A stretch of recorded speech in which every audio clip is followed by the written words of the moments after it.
107, where new music lives. Here's the Monkees and their brand new CD, Good Times. This is She Makes Me Laugh. I'm so glad that I got her to think of. She's fine as any Valentine.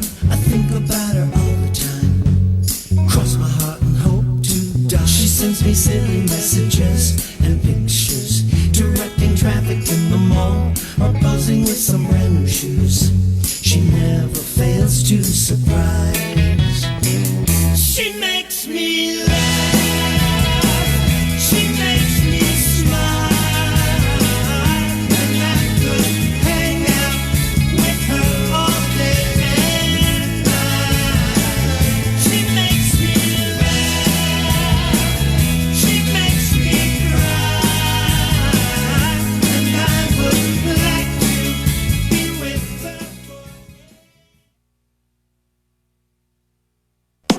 This is your WITN Morning News Update on 103.7 WTIB and 94.1 WNBU. Good morning. Time now, 7:05 on this Monday morning as we continue to track the problems from Hurricane Matthew through eastern North Carolina. Some of the latest stories from WITN and WITN.com. Highway 264 is closed at the Beaufort-Pitt County line, closing the main access route between Greenville and Washington. A large road closed sign. The signs were posted at Trenchers Creek early this morning. Water was starting to cover the highway late Sunday. The roadway was still open at the time. We had some video taken yesterday, making matters worse. Parts of Highway 33 are blocked. Grimesland Bridge Road was originally passable, but we were told by Pitt County officers as of 6 a.m. that is no longer passable.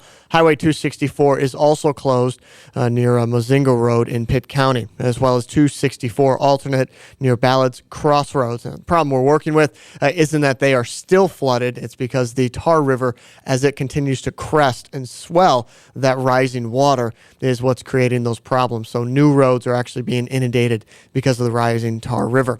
Also, in some road closures, Highway 43 is closed, all lanes in Pitt County between Bells Fork and D.H. Conley. That's according to Pitt County officials as of 7 a.m. Again, we'll double check that forecast in a second. I want to get some numbers to you about the latest Tar River and also river ratings through East North Carolina.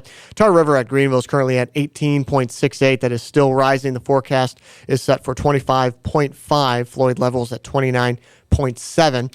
Chicod Creek at Simpson is at 17.82. Floyd levels at 21.46. Trent River in Pollocksville, currently 6.29, and that is slowly falling. The moderate flood stage is at 9 feet, so we're down below that, with that already cresting on Sunday afternoon. Trent River at Trenton, the 17.15 feet and rising. Forecast is for 22.1 feet, potentially a little bit higher than that. Swifts Creek at Streets Ferry, 6.27 feet and rising. The big concern in Kinston, Lenoir County. Neuse River at Kinston, currently at 20.67 and rising. Forecast is set for 26.2. The Floyd level was 27.7. The crest is expected by Friday. And you can get all that information. We're updating those river levels as well as the forecast as we go through the day today over on WITN.com. But those are our latest news headlines from WITN and WITN.com. Time now on this Monday, 7:07. I'm Matt Ingerbrock. Eastern Carolina weather. Mostly clear skies for your Monday. Breezy with highs in the upper 60s for today. Tonight, clear, dry, cool, lows in the upper 40s. Clear and calm for your Tuesday with highs in the lower 70s. Lows tomorrow night around 51 degrees. And for your Wednesday, partly sunny skies with a high of 75 and lows in the mid-50s. No rain in sight for the next 5 days, which is a good sign for eastern North Carolina. Right now, it's 53 degrees in New Bern, 52 in Greenville. Talk of the Town Monday on 103.7 WTIB and 94.1 WNBU. Eastern North Carolina's truck headquarters is East Carolina Chrysler Dodge Jeep. We have over 100 new Rams in stock. That's the largest in Eastern North Carolina. If you're in the market for a new truck, now is the time. Ram Power Days are going on now through October 31st. Buy now and get 20% off MSRP on select Ram trucks. East Carolina Chrysler Dodge Jeep. Across from the Cracker Barrel in Greenville. Every wireless provider has towers in the city, but US Cellular put towers in places the other guys didn't. So you can video chat at your secret fishing spot or stream Way out here. Because U.S. Cellular thinks you deserve a signal that works wherever you are. U.S. Cellular, a stronger signal in the middle of anywhere. Visit Real Wireless, your local U.S. Cellular authorized agent in Ahoskie, Williamston, and Windsor for the best deals in wireless and great service on a network that works in the middle of anywhere. There's a new car dealership in Washington, and you've got to see the all-new Washington Chrysler Dodge Jeep Ram located on Highway 264. I'm Matthew Sessons, General Manager at the new Washington Chrysler Dodge Jeep Ram. We're proud to provide Eastern North Carolina with a state-of-the-art facility, a huge selection of new cars and trucks, and a reliable service department. Stop in to see us for Ram Power Days and get 20% off select Ram trucks at the all-new Washington Chrysler Dodge Jeep Ram and WashingtonChrysler.com. My prescription refills. My son's shot records. My doctor's appointments. My lab results. My parents' care. My chart. Vidant My Chart. Vidant My Chart is the secure online patient portal that lets you manage your health your way. Visit VidantMyChart.com or call 1-855-MyVidant to learn how you can sign up.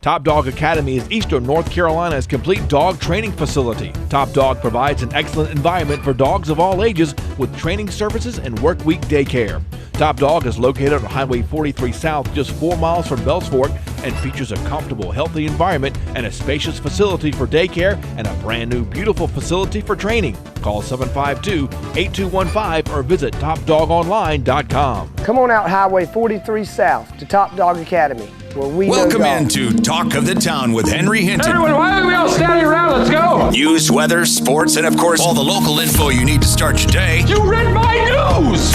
This is Talk of the Town with Henry Hinton. Please tell me this is some kind of sick, tasteless joke. On 103.7 WTIB, 94.1 WNBU, Cable 7 in Greenville, and now listen or watch live at WTIBFM.com. Now here's your host for Talk of the Town. I thought you were kidding! Henry Hinton. 52 degrees at 12 minutes after 7 o'clock. Welcome in to Monday morning Talk of the Town.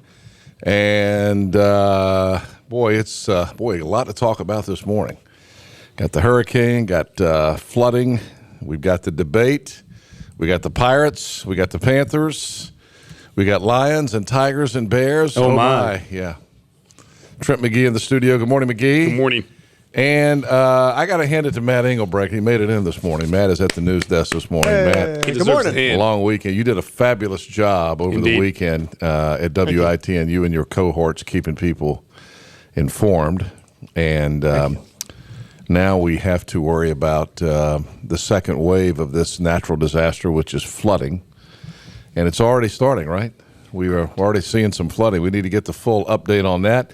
And your phone calls are welcome. Here's the thing. I'd like to see, first of all, if there's any emergency information that people need to give out. Has Washington gotten electricity yet? I know Washington and Ayden, the entire town of Ayden was out. The entire town of Washington was out, and it was still out yesterday late. Yes, as of last night at 1 a.m., I was still at the station. We had somebody come in that lives in Washington. 1 a.m., Washington was still out of power. Give us a call, 561-8255, 561-8255. We're going to have lots of emergency information this morning.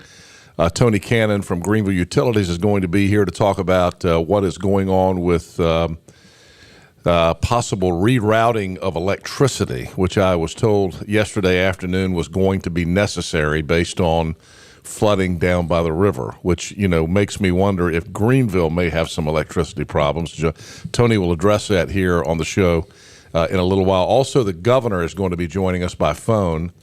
I thought that the governor did a great job of keeping people informed. He was on constantly throughout the storm, and I'll be honest with you, as it turned out, a lot of people were like, "Why is McCrory on television every 30 minutes? This thing's going to miss us. We're going to we're not going to have," and he's just using this as a political ploy. I got to tell you, I think the governor did a great job. I mean, he was on television warning people. I'm getting texts from people saying that Washington may be 2 to 3 more days without power. Wow. Yeah, I believe the curfew goes until Thursday. So was there so much damage to the system in Washington that there was one main line from Duke Energy. Really? Tidal, I believe, is on, but Duke Energy, the main line from Greenville to Washington. Boy, that's tough for you folks in Washington. Mm-hmm. Mm-hmm. Give us a call, 561-8255. What do you need? What do you want us to know? Are there things happening in your community that you need help? That's what we're here for this morning. We want to do what we can to be a service to those of you who are still in need this morning, and I know there are a lot of you. So call us at 252-561-8255, and we'll try to do our best to get emergency information out.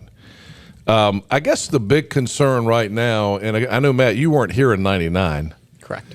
But those of us who lived through the 99 flood know that the real issues after Hurricane Floyd took place about 2 to 3 days after the storm. Mm-hmm.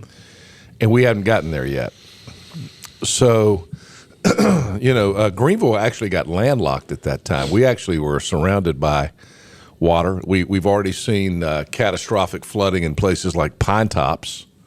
Yeah, Tarboro. I saw. Was it Jim Howard on this morning or Charlie? Charlie. It was Charlie. I thought it was Charlie. Charlie was talking this morning about the fact that the Kishai River has already crested. Yes. Is that true? Yes. Why would that river have crested already? A lot of it has to do with not only what's downstream, but also upstream. And the Kishai River doesn't have a major river source coming into it. It does, but it doesn't. There's more kind of little creeks and streams here and there rather than like the big Roanoke coming through or the Tar and stuff like that. Mm-hmm. So it's not nearly as inundated back upstream for them. So it's actually emptying a lot faster. Well, that's good news, isn't it? It's great news. Yes. Yeah, that's good news. Now, here's the $64,000 question. Mm-hmm. Is this going to be a flood event like 1999? And I've asked that question to a couple of different officials. I won't call any names because, if they want to call in and talk, anyone, the lines are open, 561-8255. I am told that it is likely to be close to what we saw in 1999. If it's even close to what we had in 99, by Wednesday, we're going to have real problems, are we not?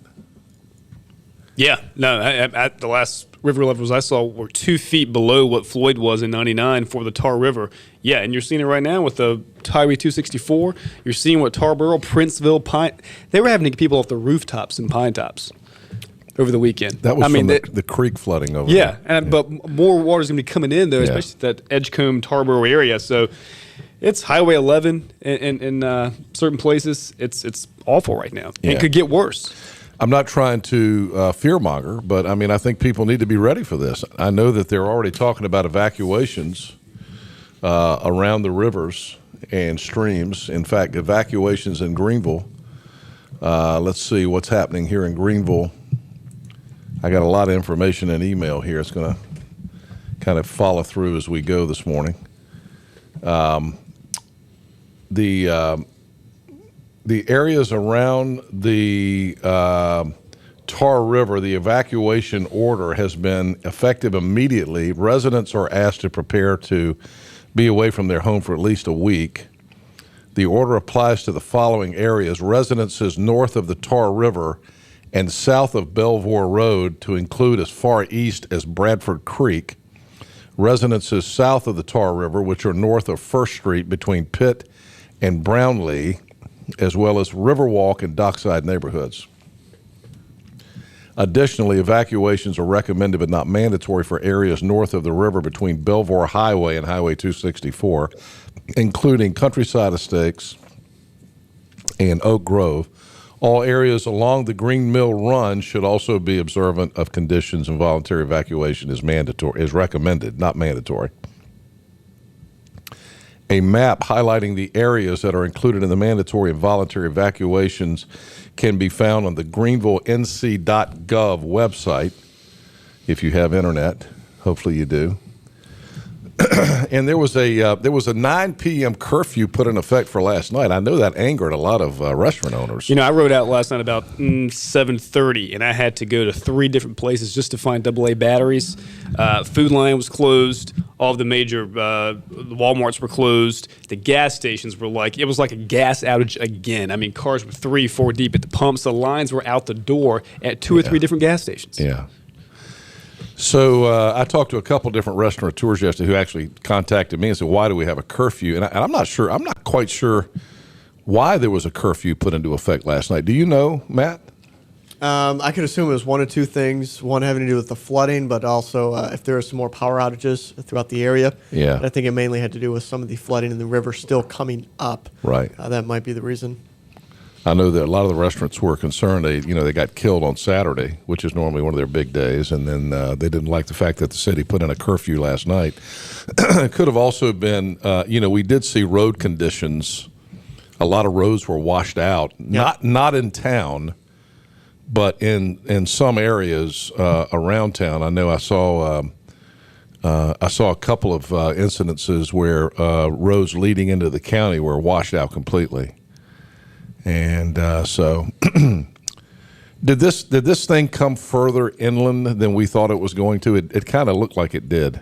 That's something we'll certainly look at going forward as soon as we get on the road to recovery. One of the initial analysis that we made with the storm, it tracked where it was supposed to track, and I know that's hard to swallow.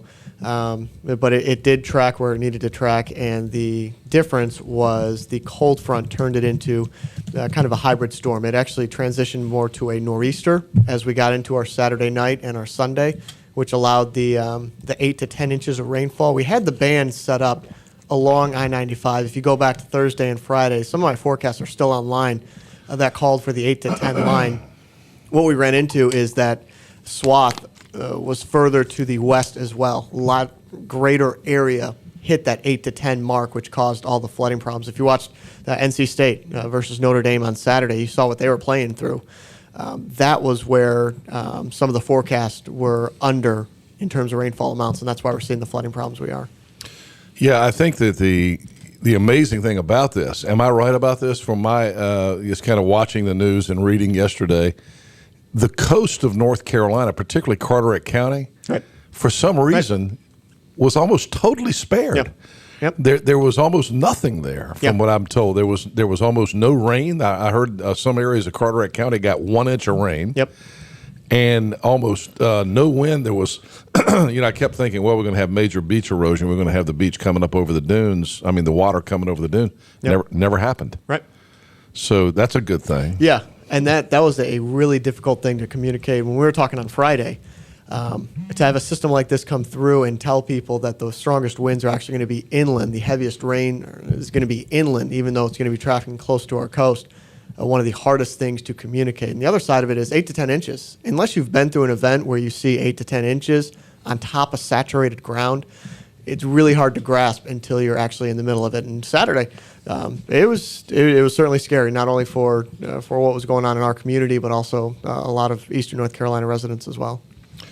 Again, we'll talk to Governor McCrory in just a little while. 8 people have died in the state of North Carolina as a result of Matthew's flooding, or I guess it was mostly flooding. People, again, not heeding the, we saw the rescues of people who drove into water. Saw the video of the lady who had a baby who had driven into a huge flood, which, it's just, you shake your head and go, wow, what was she doing out? But, I don't know the circumstances. Maybe it was just unavoidable, but it didn't look good. more than 100,000 people remaining without power. The state's main north-south connector, Interstate 95, was closed in 3 different locations. And we saw the problems that the ECU football team had trying to get back into Greenville on Saturday night. Yeah, I knew that. They didn't make it back. I knew they were flying back into Richmond, but I thought there was no way they're going to be able to get to Richmond via bus back to Greenville at that point. I saw the Twitter sphere was, the usual suspects were, cheap shotting the decisions made by, and I don't know who made the decision to try to get them back. If you're not aware, the football team actually flew into Richmond, which I guess was the closest airport they could get into. Couldn't get into Raleigh-Durham, couldn't get into Greenville, couldn't get into Kinston. So they, the nearest major airport, I guess, where it was safe to fly was Richmond. Amazing. Everybody thought, I saw a bunch of cheap shots on the on the Twitter and Facebook, the usual suspects, same old people, cheap shotting ECU, saying, why is this game being played? They shouldn't allow them to fly. And I was thinking to myself, there's probably a little something called the FAA that will determine whether or not it's safe to fly or not. And, of course, they flew around that storm and flew into the western side of Florida. But, I don't think anybody anticipated it was going to be an issue getting home. Yeah. Because everybody thought by the time, the team is ready to come home, this thing's going to be over. It looks like it's going to blow out to sea. So the team ended up having to fly into Richmond and bus back to Greenville for a while. I saw Billy Weaver was tweeting. I know Billy had been in contact with a lot of folks. And Billy was tweeting that they might stay in Richmond. As it turns out, they probably wish they had, because they got on the buses and headed south, and they got down to about Roanoke Rapids and couldn't get through 95. So they ended up staying at a hotel or motel in Roanoke Rapids. But I saw that they were actually on the field practicing last night. I mean, The thing about it is, you got a Thursday night game here with Navy Thursday night, and if we end up with major issues here in town, you could potentially see some changes with that. I'm already getting questions about that. But you might remember in '99 the game was moved. The Miami game was moved the week after Hurricane Floyd. The flood was moved to Carter Finley Stadium. The Pirates played Miami there. And, of course, Pirates won and got the Disney Spirit Award for enduring it. But, people already tweeted me. My friend Farrell Blunt, former chairman of the Republican Party, just tweeted me, or just actually emailed and said, water release at Carr Lake was one of the main problems in 1999. And I heard some rumors yesterday about them releasing the dam in Rocky Mount, but I haven't confirmed any of that. Matt, have you heard any of that? Mostly, it's rumors. It's just that's rumors. You can ask the governor too. Yeah, he'll end up confirming. But there's just so many rumors out there. But there was water released at Carr Lake in '99 apparently, and that was one of the big problems with flooding. Again, if you want to get in this morning, 252-561-8255, 252-561-8255. My daughter did okay down in Charleston. That's good to hear. Charleston got pounded. I mentioned last week she's a nurse at Roper Hospital downtown, and she actually stayed in the hospital during the storm. She was there from about 1 o'clock Friday till about 8 p.m. Saturday night, and then they let her go home. She thought she was going to have to stay on Saturday night. But they let her go home because the roads cleared up pretty fast down in Charleston. There was flooding in downtown Charleston, but it subsided pretty fast. After high tide went away, the water went away. Okay. There was other news last night. There was a debate last night. Did you guys watch it? A little bit. Pieces here and there. Mm-hmm. I watched the whole thing. I stayed up and watched the whole thing. And, I think we're just all so thoroughly disgusted. I mean, there's a lot of things I could say and everybody could say. I mean, it is by far the lowest moment in American politics that I can remember. And I was totally disgusted with Donald Trump and those comments that were released on that tape. And I thought to myself, well, I'm done with him. I can't. I've been trying to find a way to stick with the guy. And I was getting emails from friends of mine who were telling me, don't jump ship. Don't be like some of the other Republicans who have jumped ship. But, I'm just so disgusted by the guy. I mean, he's a disgusting person. He just really is. But he's not any more disgusting than Hillary Clinton. And so, it's a moment in American politics that none of us can be proud of. And I got to tell you that after the debate last night, as ugly as that was and as inappropriate as some of the discussion was for a presidential debate, no matter how we like it or dislike it, the election's going to happen. And one of those two jokers is going to end up being president of the United States. And I'm not sure which one of them is more despicable and less likable. But I will say that, after last night, you might absolutely hate Donald Trump's demeanor last night, but I think he scored a lot of points last night because he took off the gloves. And, I was thinking to myself at the end of the day, he is now like a wounded bird that has almost nothing to lose. And so he came out swinging at Bill Clinton and Hillary Clinton, and he went after her hard. And frankly, at the end of the debate, I think that if you were undecided going into that debate, you might have been like me. I was not undecided. I'm voting Republican. I'm going to vote Republican because I'm just concerned about the future. I'm voting Republican and praying that things will get better and that people will be rational in Washington, D.C., but I'm not sure that'll ever happen. But I can't just see myself voting Democratic. I just can't do that because of where I know the country will go and continue to go under Hillary Clinton. I can't do it. The Supreme Court justices, I know that where she's going to go with Obamacare is a one-payer system, which is going to take us that further close to socialism. So as despicable as I think Donald Trump is, I'm voting Republican. But listen to this. You know who Frank Luntz is? The guy that does all the focus groups. Mm-hmm. You see him on cable TV all the time on the news shows. Before the debate, he had 17 people in a focus group that had said that they were independent voters. Before the debate, they said 8 of them said they were going to vote for Hillary. 9 of them said they were going to vote for Trump. After the debate, 18 of them said they're going to vote for Trump, and 4 of them said they were going to vote for Hillary.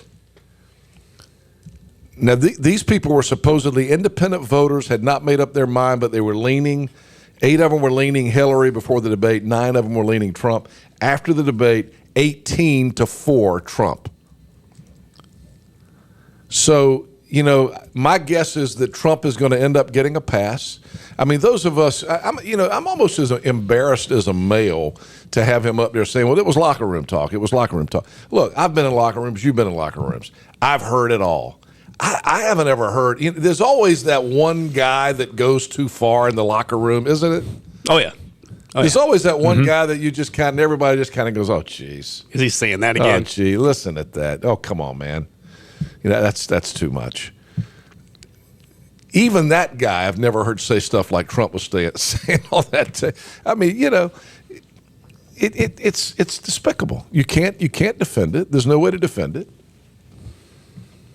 But I'm telling you, last night, Hillary Clinton was on defense last night. He absolutely got in the points about sexual assault, the fact that her husband is a sexual predator. He brought those 4 women, Juanita Broderick and Kathleen Willey and Paula Jones, brought them into the debate hall. Can you imagine Bill Clinton sitting there going, I'm sitting in the same room with Paula Jones and Kathleen Willey. That had to be uncomfortable. Did you see the shots they took of Bill Clinton sitting on the stool? I mean, you know, the guy looks so and he should have. So again, you know, so you go into that debate talking about Trump being a sexual predator. You come out of it talking about Bill Clinton being a sexual predator, which the country and the other thing I got to say too, there was a public television program. I don't know how many people saw it because, you know, public TV is not one of the higher rated channels, but you're familiar with the television series that they do on not NPR, what is it, PBS, called Frontline. There was an excellent show from 7 to 9 last night. I watched most of it. I had to flip over because I wanted to watch the interview with Bryan Cranston on 60 Minutes. So I've DVR'd it. But, I mean, it got into all of the Clinton lies. And, you know, the fact that there have been one lie after another, and she's lying now. She's lying about the emails now. But it's the Clinton strategy. You lie, you lie, you lie. Even when you're caught, you lie. Well, at least Trump's not doing that. I mean, here's the thing. They lied about Whitewater, and they got caught. He lied about Monica Lewinsky. She goes on the Today Show. They got all of that on that Frontline series. If they run that again, or you can get it on the PBS website, you need to go do it. You know, he lied to the American public about who was the first one? Not Paula Jones. When he went on 60 Minutes, remember he went on 60 Minutes and said she's lying. What was the first the first bimbo eruption? What was her name? I can't even think of it now. He went on national television and lied, and she sat right there with him, knowing that he was lying. She knew he was lying. So who is more despicable, Trump or Hillary? They're both despicable. But I got to tell you, at least Trump owned up to it. All the Clintons do is lie. All right, 561-8255. 561-8255. David is on the phone. Back to the storm. Good morning, David. Where are you this morning? Good morning, Henry. I'm actually at Vidant, but I was calling. I thought I heard, first of all, I want to echo your sentiment about Matt. His coverage this weekend was just excellent.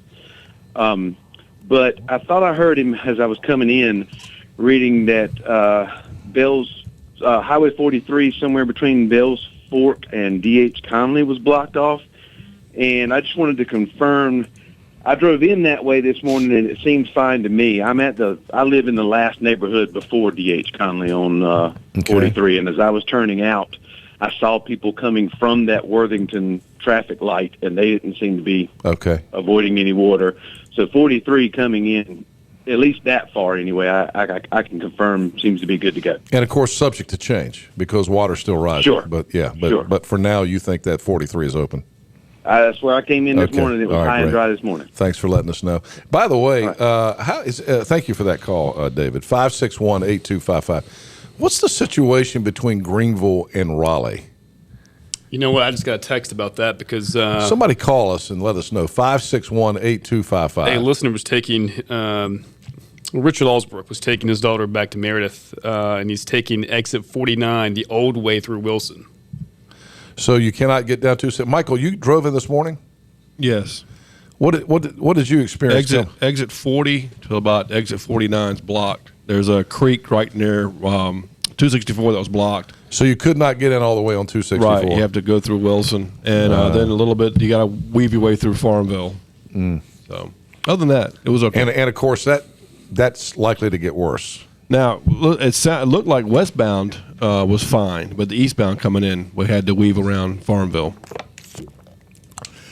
I remember vividly '99 when the football team was leaving Greenville to go to Columbia, South Carolina. We could not get down.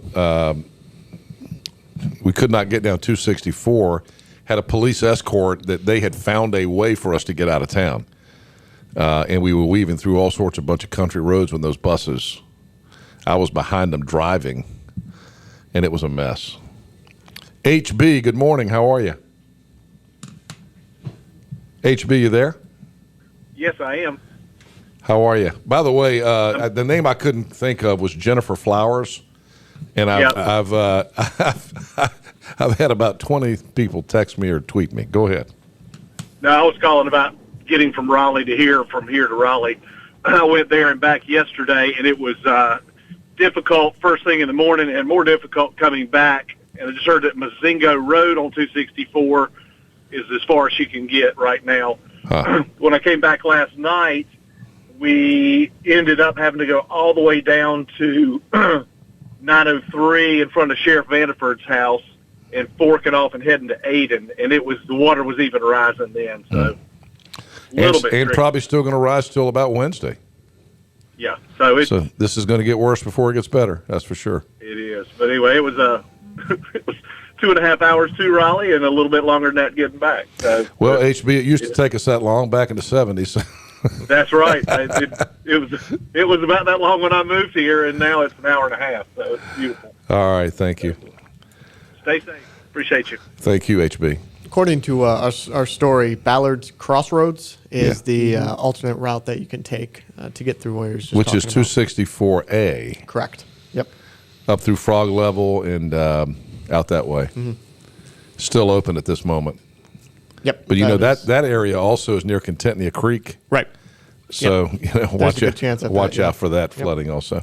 All right, 7:40. Let's check a few sports headlines now. There's more football to come. And by the way, a lot of rumors about what's going to happen with a Thursday night football game here in Greenville. Nothing has been changed that we're aware of.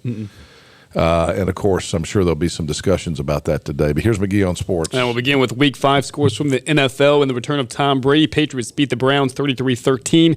Lions handed the Eagles their first loss of the season, 24-23. Cowboys improved to 4-1 with a 28-14 win over the Bengals.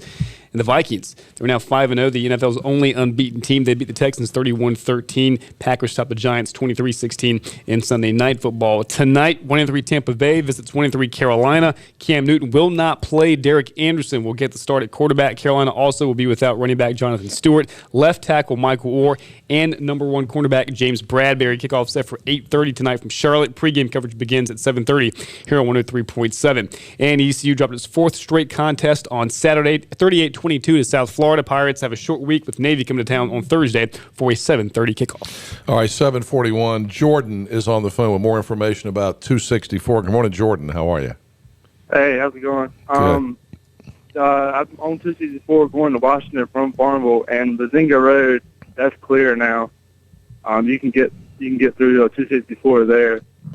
But I saw, I guess it was on Facebook, that if you're going to Wilson over there by Bill Ellis's house with the big pond off to the right on 264, Yeah. that pond is flooded, and it's flooding over the 4-lane right there. That's where it's blocking off on the way to Wilson. That is in Wilson? On the way to Wilson. Got that same information, too. That's close to the I-95 interchange, isn't it?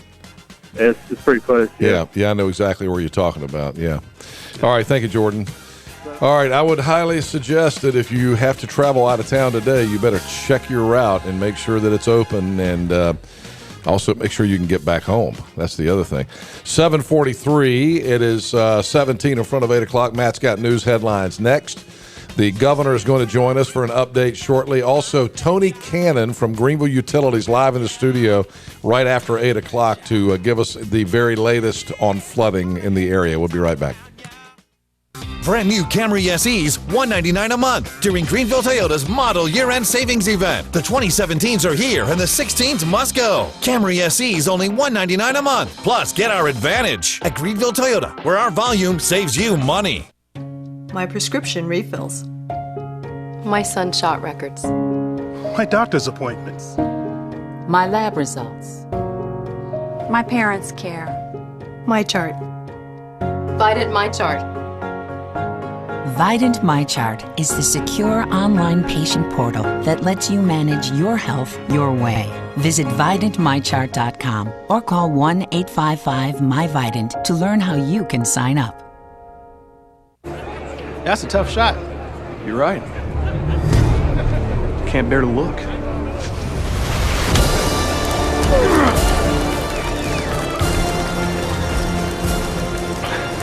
This must be what Luke Kuechly feels like when he takes the field. Man, this is what Kevin must have felt like when he switched that game winner. Look for limited edition Pepsi Panthers cans and packaging in stores now. Pepsi, official soft drink of the Carolina Panthers. Football fans, join the undaunted crew in Dowdy-Ficklin Stadium when the Pirates return home to battle the Midshipmen of Navy on Thursday, October 13th at 7:30 p.m. With a national television audience looking on, be sure to show your ECU spirit by helping to paint it black on game day. Buy your tickets or purchase for a group by calling 800-DIAL-ECU or go online to ECUPirates.com. That's Pirate Football versus Navy, Thursday the 13th at 7:30. Top Dog Academy is Eastern North Carolina's complete dog training facility. Top Dog provides an excellent environment for dogs of all ages with training services and work week daycare. Top Dog is located on Highway 43 South, just 4 miles from Bells Fork, and features a comfortable, healthy environment and a spacious facility for daycare and a brand new, beautiful facility for training. Call 752-8215 or visit TopDogOnline.com. Come on out Highway 43 South to Top Dog Academy, where we know dogs. My prescription refills. My son shot records. My doctor's appointments. My lab results. My parents care. My chart. Vidant My Chart. Vidant MyChart is the secure online patient portal that lets you manage your health your way. Visit VidantMyChart.com or call 1-855-MyVidant to learn how you can sign up. $159 a month for new Corollas. It's Greenville Toyota's model year-end savings event. The 2017s are here and the 16s must go. Drive new Corollas only $159 a month. Plus, get our advantage. At Greenville Toyota, where our volume saves you money. This is your WITN Morning News Update on 103.7 WTIB and 94.1 WNBU. Good morning. Time now 7:46 on this Monday morning. If you're just joining us, we're going over some of the areas that are inundated with water, and we're also seeing some roads that are opening, also closing. It is certainly an evolving situation based on the amount of flooding that we had over the weekend, but continuing to see some flooding through East North Carolina because of the rivers going up. We'll start there. Highway 264 is now closed at the Beaufort-Pitt County line, closing the main access route between Greenville and Washington. Large road closed signs were posted at Trenchers Creek early this morning. Water was starting to cover the highway late Sunday. The roadway was still open at the time.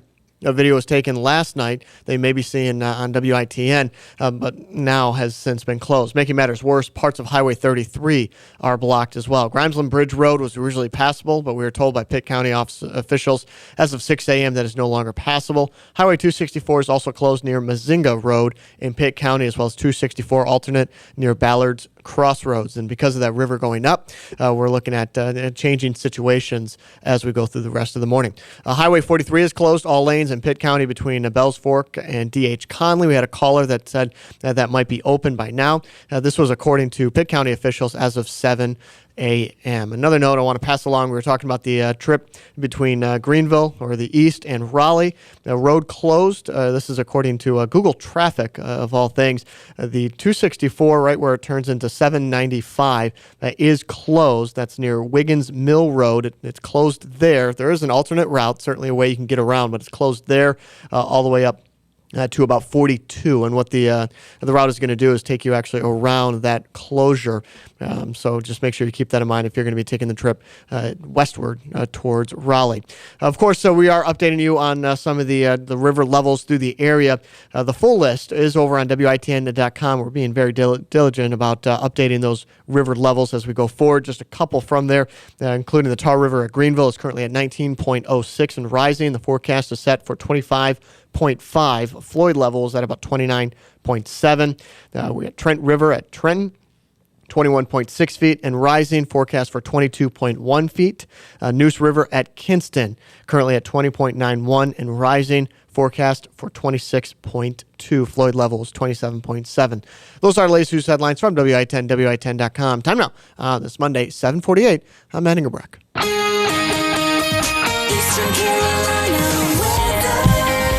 Sunshine at 67 today. It's going to feel like a nice fall day if you can disregard the rest of what's happening around town. Clear and 42 tonight. 42 tonight, Matty? Yes, sir. Wow. Yep.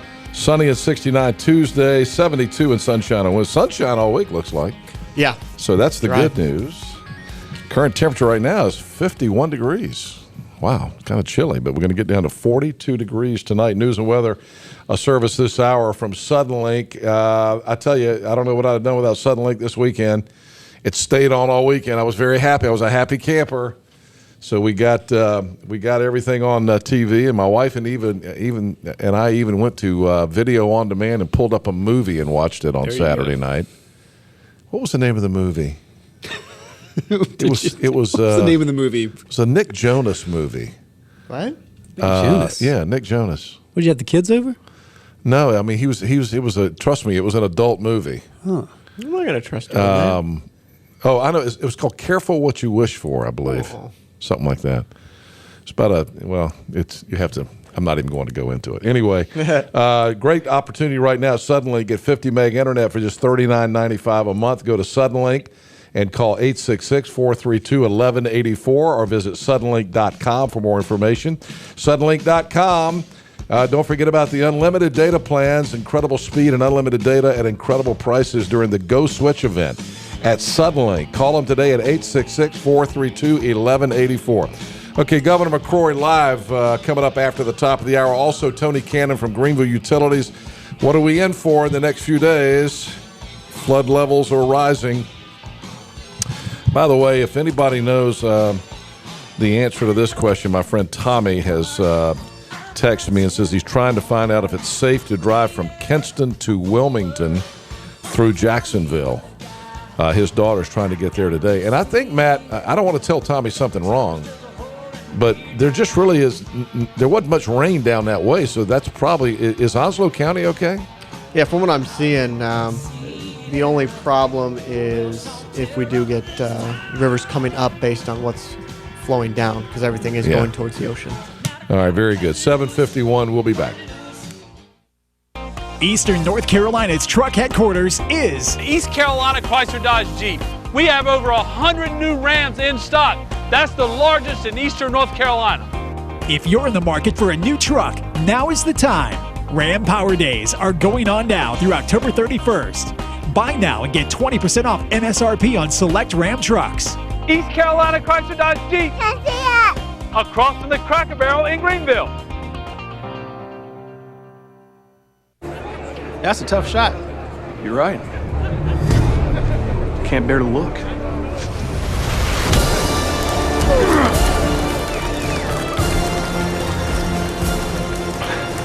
This must be what Luke Kuechly feels like when he takes the field.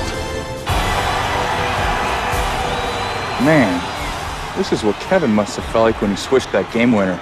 Look for limited edition Pepsi Panthers cans and packaging in stores now. Pepsi, official soft drink of the Carolina Panthers. Every wireless provider has towers in the city, but US Cellular put towers in places the other guys didn't. So you can video chat at your secret fishing spot or stream way out here. Because US Cellular thinks you deserve a signal that works wherever you are. US Cellular, a stronger signal in the middle of anywhere. Visit Real Wireless, your local US Cellular authorized agent in Ahoskie, Williamston, and Windsor for the best deals in wireless and great service on a network that works in the middle of anywhere. Been thinking about buying a new truck this year? It's the Ram Power Days here at East Carolina Chrysler Dodge Jeep. You got to come see our selection of Ram trucks. We've got over 100 in stock, the absolute best selection in Eastern North Carolina. Buy a new Ram now and get 20% off MSRP. Better hurry. East Carolina Chrysler Dodge Jeep. Across from the Cracker Barrel in Greenville. To see the huge inventory online, visit ecauto.com. My prescription refills. My son's shot records. My doctor's appointments. My lab results. My parents' care. My chart. Vidant My Chart.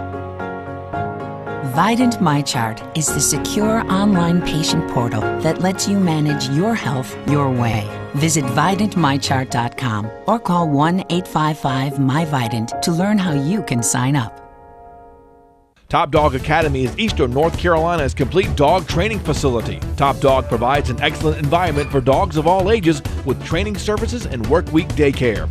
Top Dog is located on Highway 43 South, just 4 miles from Bells Fork, and features a comfortable, healthy environment and a spacious facility for daycare and a brand new, beautiful facility for training. Call 752-8215 or visit TopDogOnline.com. Come on out Highway 43 South to Top Dog Academy, where we know dogs.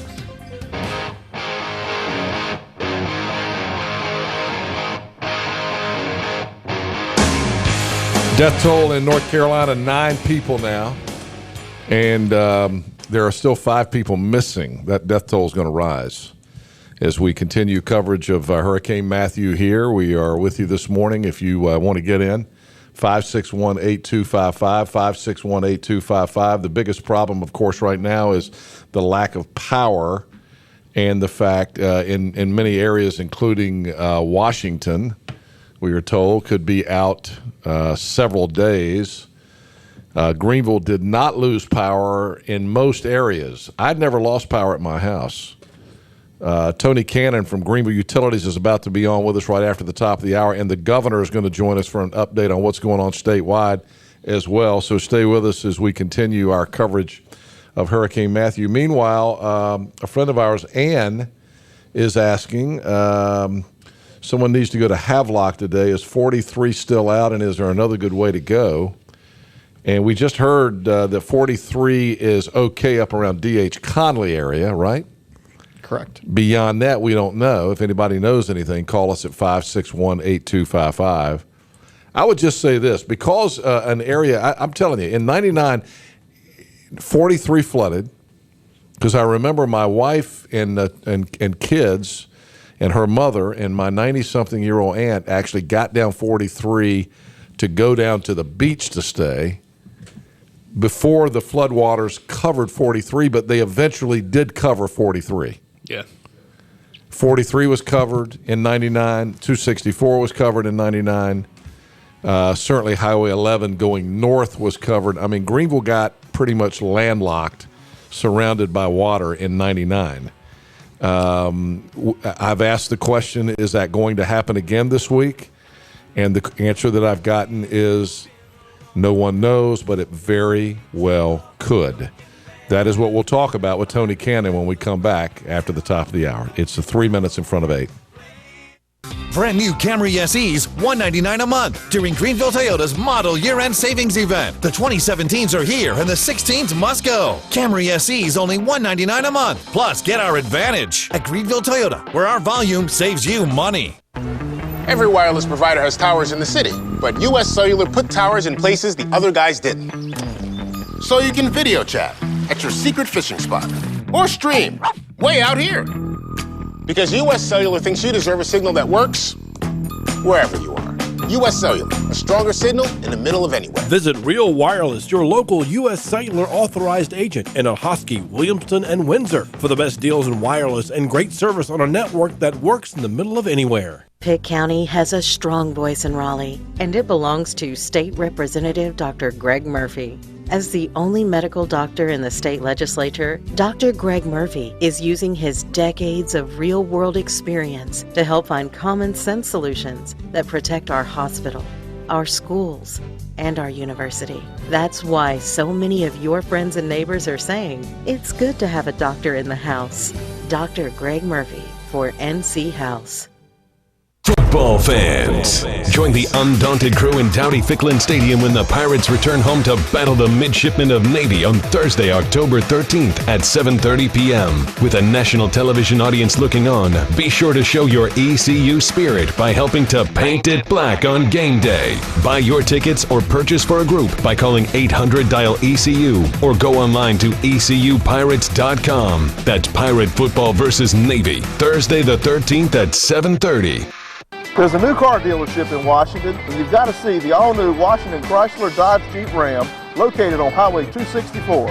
I'm Matthew Sessons, General Manager at the new Washington Chrysler Dodge Jeep Ram. We're proud to provide Eastern North Carolina with a state-of-the-art facility, a huge selection of new cars and trucks, and a reliable service department. Stop in to see us for Ram Power Days and get 20% off select Ram trucks at the all-new Washington Chrysler Dodge Jeep Ram and WashingtonChrysler.com.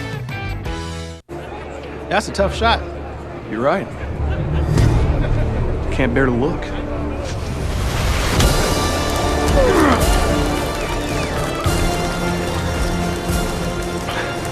This must be what Luke Kuechly feels like when he takes the field. Man, this is what Kevin must have felt like when he swished that game winner. Look for limited edition Pepsi Panthers cans and packaging in stores now. Pepsi, official soft drink of the Carolina Panthers. $159 a month for new Corollas. It's Greenville Toyota's model year-end savings event. The 2017s are here and the 16s must go. Drive new Corollas only $159 a month. Plus, get our advantage. At Greenville Toyota, where our volume saves you money.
Welcome into Talk of the Town with Henry Hinton. People say I am the best boss. They go, God, we've never worked in a place like this before. You're hilarious. News, weather, sports, and of course, all the local info you need to start your day. I think that pretty much sums it up. Catch Talk of the Town live on 103.7 WTIB and 94.1 WNBU. What? Cable 7 in Greenville and worldwide at WTIBFM.com. What? Now here's the host for Talk of the Town. Yes. Henry Hinton.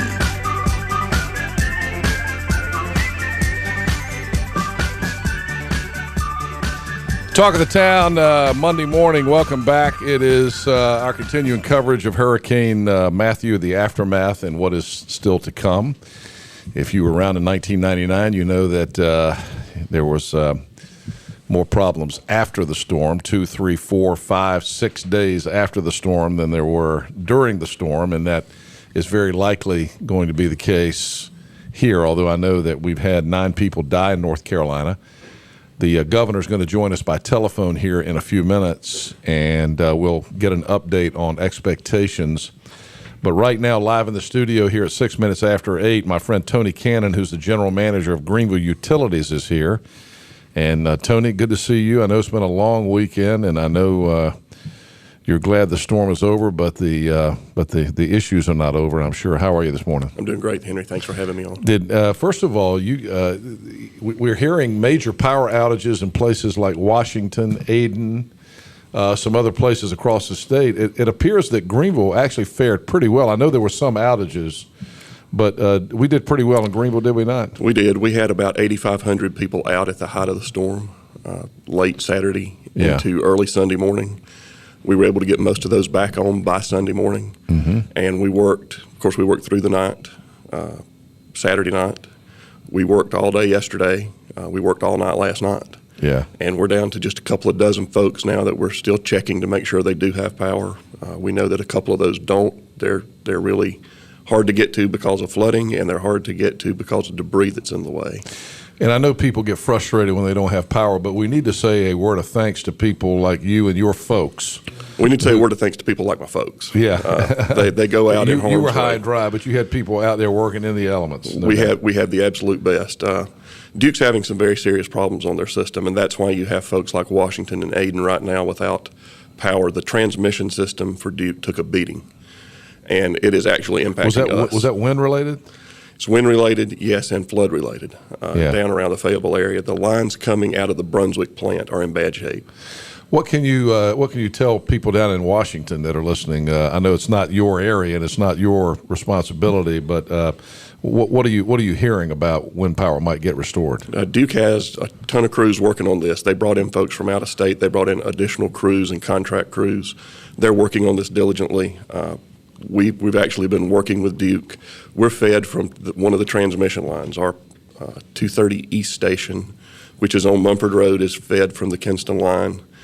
Normally, that Kinston line is suspect. We've been working with Duke, and we've moved that over to the Wilson line. It's to help relieve some load issues there. We've got a lot of issues that we're dealing with here due to the flooding. Duke has a lot of issues that they're dealing with, primarily due to their transmission issues that they've had.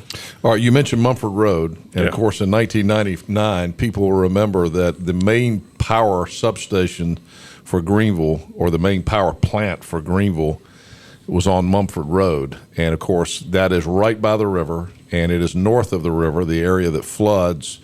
So let's talk about flooding. What are you hearing? What are the latest expectations?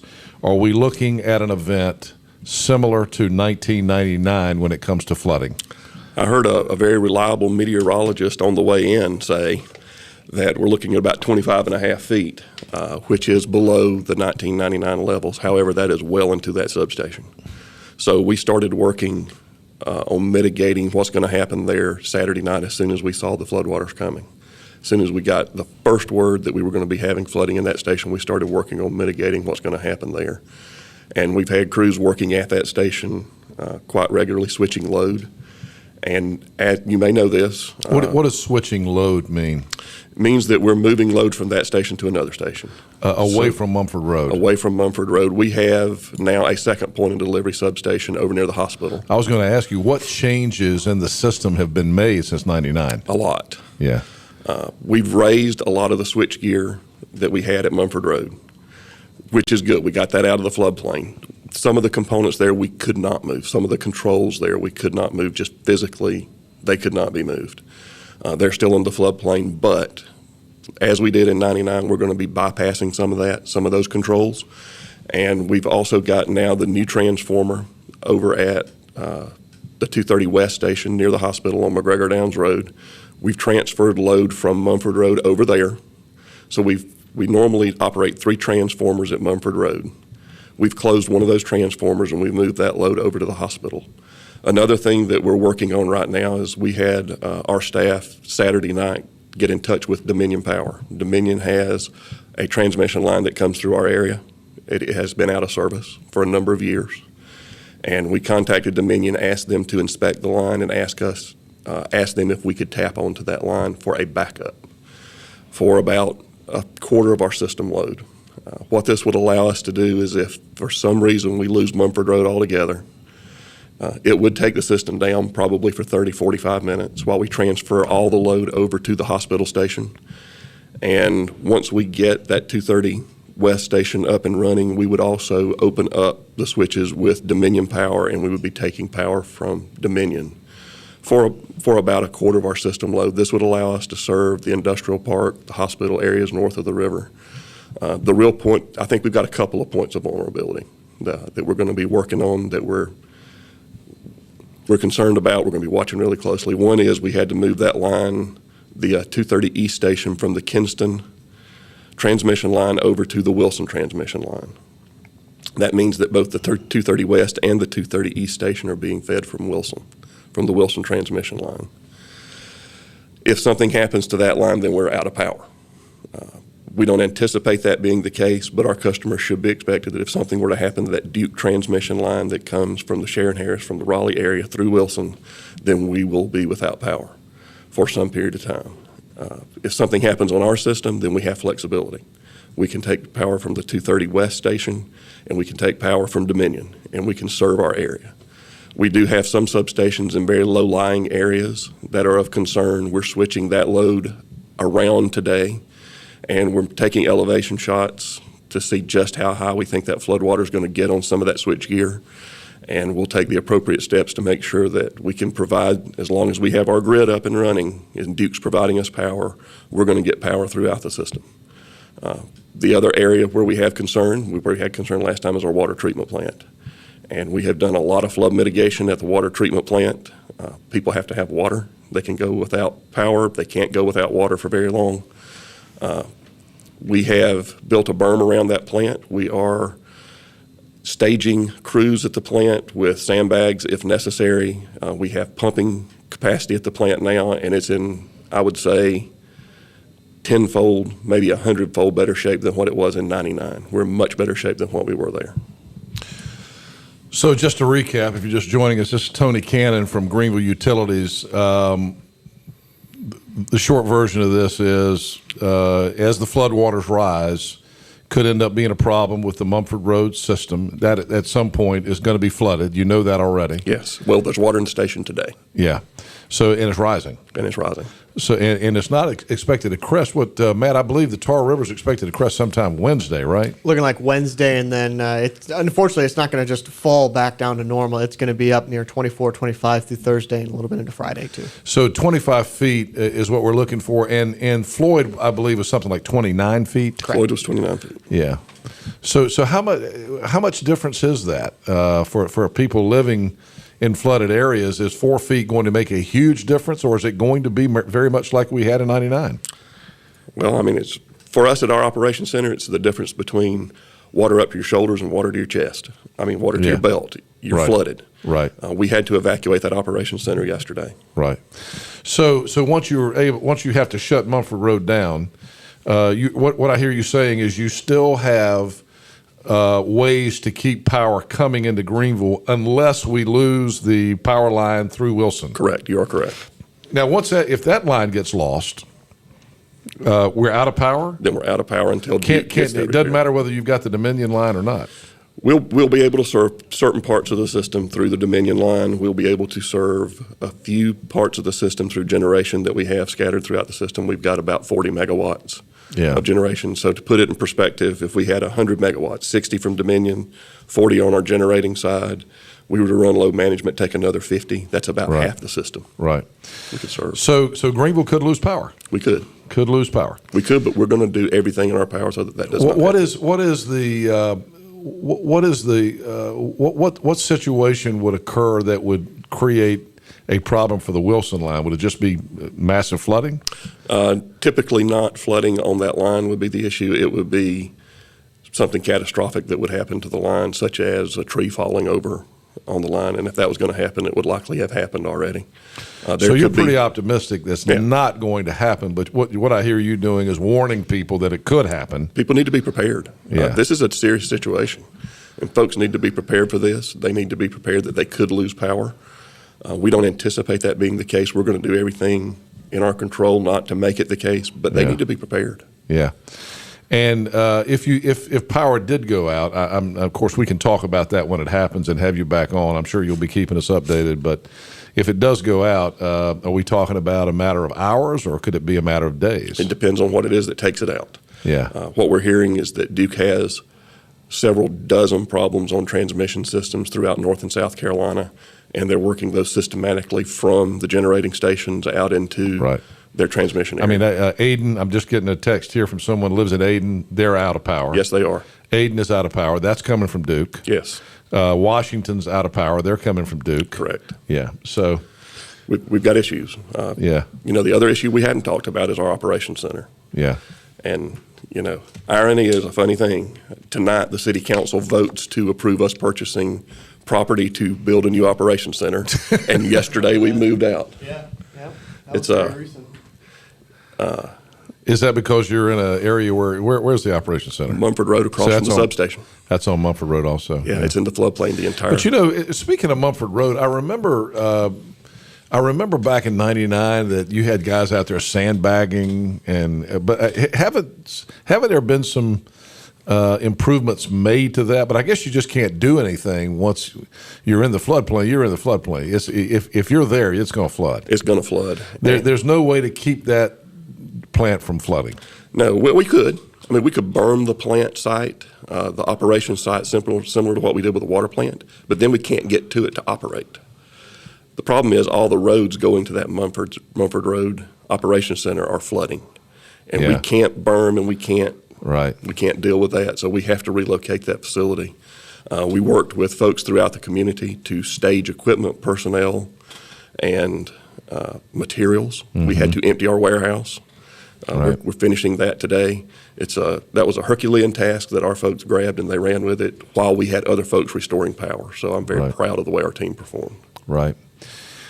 All right. So, the storm came and went. I guess this was considerably worse than what you were anticipating, wasn't it? Yeah, much so. I was planning to watch football yesterday. It didn't work out too good. Yeah, a lot of other folks without power were too. Right? Yeah, I know. What else can you tell us? What else is on your mind this morning? I know you guys have been working nonstop. What else do we need to know? Safety's number one. Going around the system, looking at the damage that we had on the system, people made some really bad decisions when they were out the other night driving in flooded areas. Yeah. And they need to not do that. People need to think. People need to stay in when they're told to stay in and stay out of areas where they're told to stay out. Mm-hmm. And that area north of the river, the area immediately south of the river where it's going to be flooding, people need to get out, they need to stay out, and they need to be safe. I was talking about, again, those of us who lived through 99, I'm thinking back to what happened again. There was a false sense of security after the storm was gone.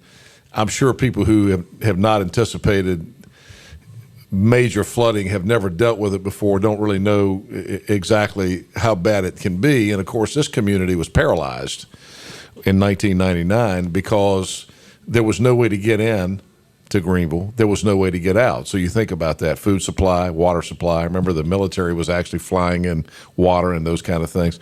I'm sure you're talking to officials around the city and the county. I mean, are we looking at that kind of an event again? I think that you're looking at an event similar to what happened in '99. The difference is that people now believe it'll happen. Yeah. So they're preparing accordingly. Yeah. It's just like us. Right. You know, when the folks who were here before me saw those floodwaters rising, they thought there's no way this is going to get to this operations center. There's no way this is going to get to this substation until it got there.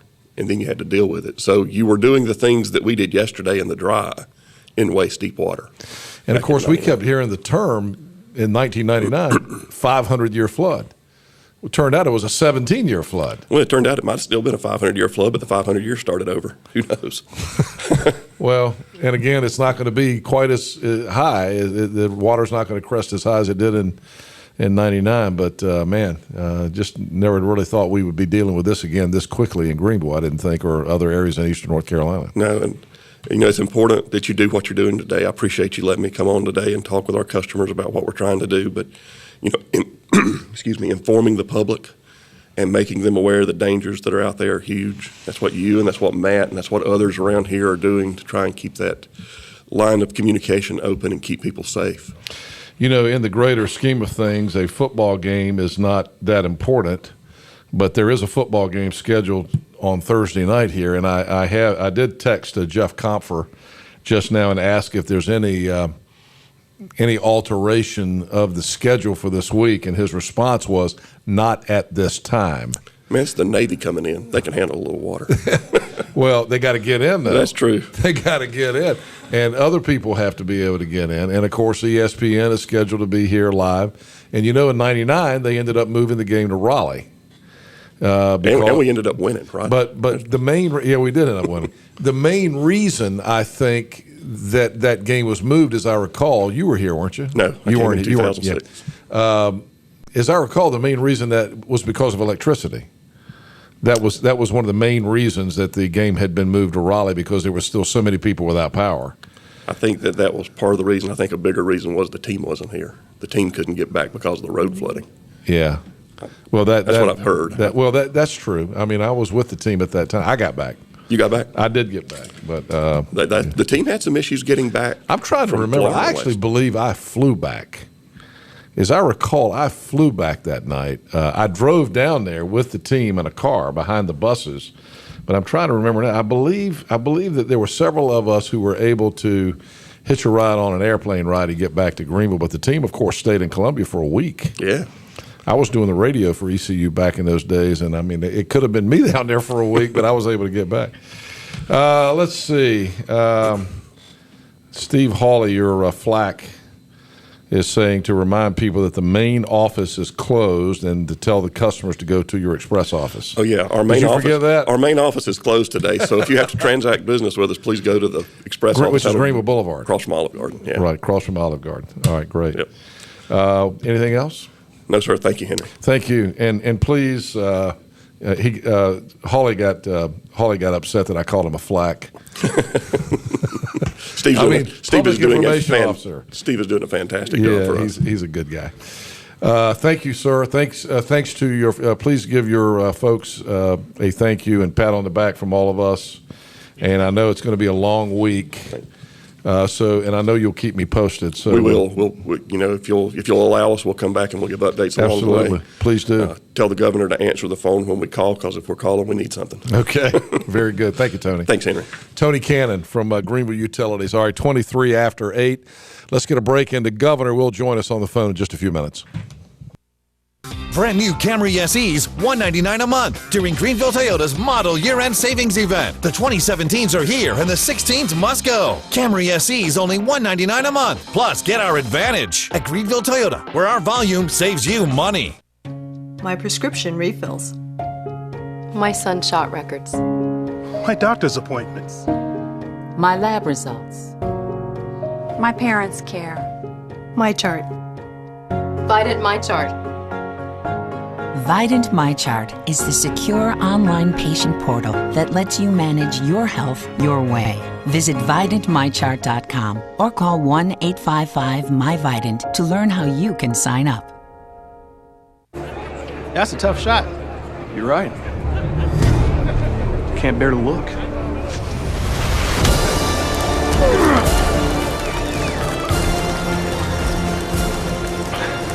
This must be what Luke Kuechly feels like when he takes the field. Man, this is what Kevin must have felt like when he swished that game winner. Look for limited edition Pepsi Panthers cans and packaging in stores now. Pepsi, official soft drink of the Carolina Panthers. Football fans, join the undaunted crew in Dowdy-Ficklin Stadium when the Pirates return home to battle the midshipmen of Navy on Thursday, October 13th at 7:30 p.m. With a national television audience looking on, be sure to show your ECU spirit by helping to paint it black on game day. Buy your tickets or purchase for a group by calling 800-DIAL-ECU or go online to ECUPirates.com. That's Pirate Football versus Navy, Thursday the 13th at 7:30. Top Dog Academy is Eastern North Carolina's complete dog training facility. Top Dog provides an excellent environment for dogs of all ages with training services and work week daycare. Top Dog is located on Highway 43 South, just 4 miles from Bells Fork, and features a comfortable, healthy environment and a spacious facility for daycare and a brand new, beautiful facility for training. Call 752-8215 or visit TopDogOnline.com. Come on out Highway 43 South to Top Dog Academy, where we know dogs. My prescription refills. My son shot records. My doctor's appointments. My lab results. My parents' care. My chart. Vidant My Chart. Vidant MyChart is the secure online patient portal that lets you manage your health your way. Visit VidantMyChart.com or call 1-855-MyVidant to learn how you can sign up. $159 a month for new Corollas. It's Greenville Toyota's model year-end savings event. The 2017s are here and the 16s must go. Drive new Corollas only $159 a month. Plus, get our advantage. At Greenville Toyota, where our volume saves you money.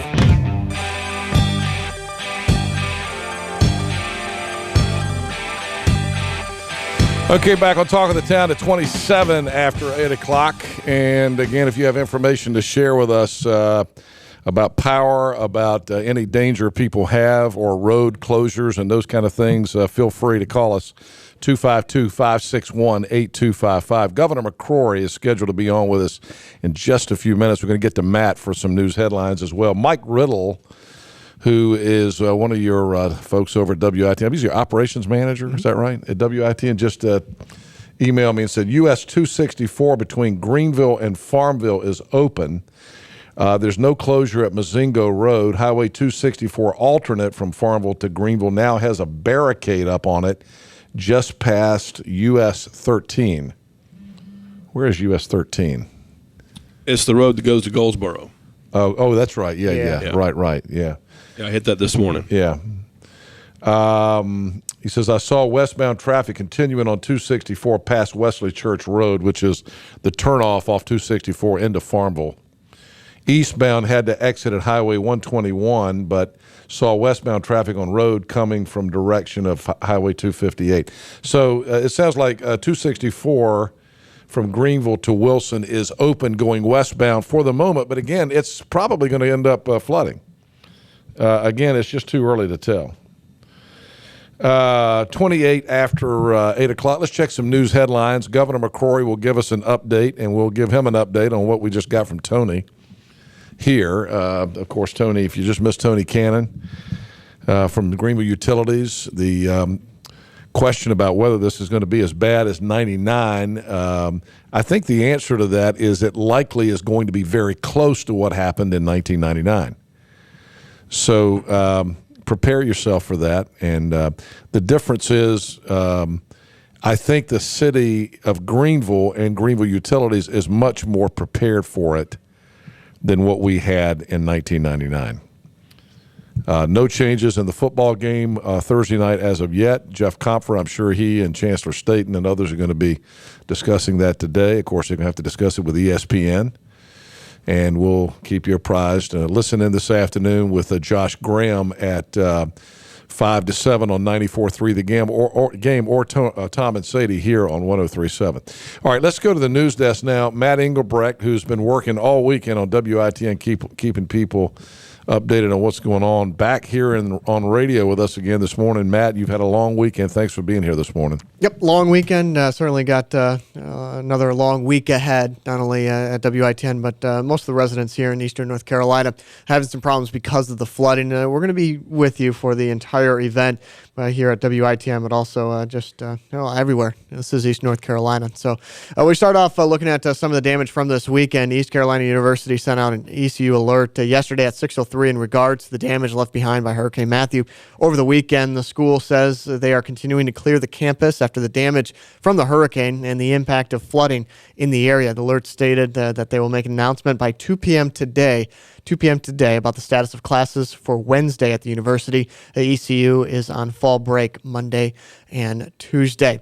Going over some road closures here and there. Highway 43 is closed, all lanes in Pitt County between Bells Fork and D.H. Conley. That was as of 7 a.m. Now, we did have one caller come in and say that it was clear.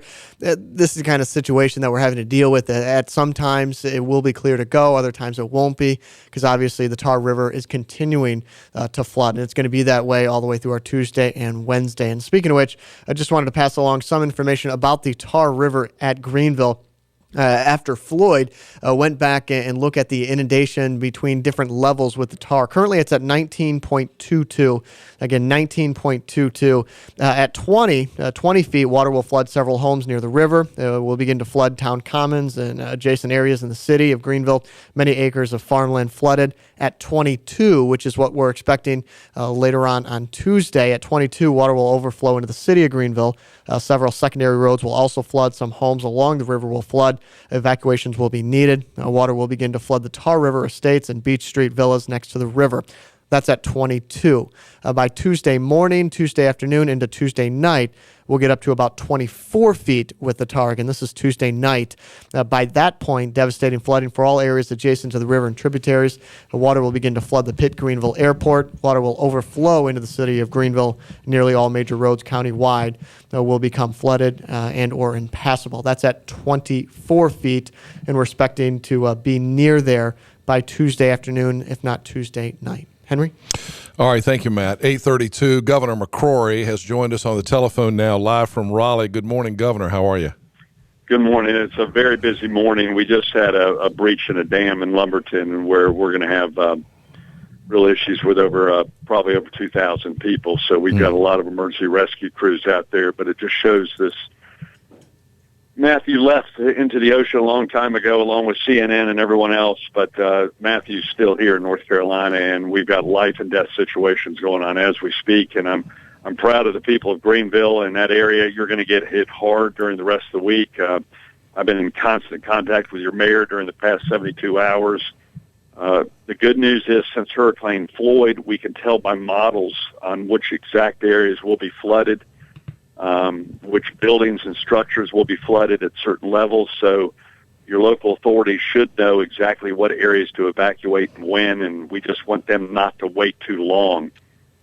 Partially because, too, there's rivers crossings, too, and people could get isolated.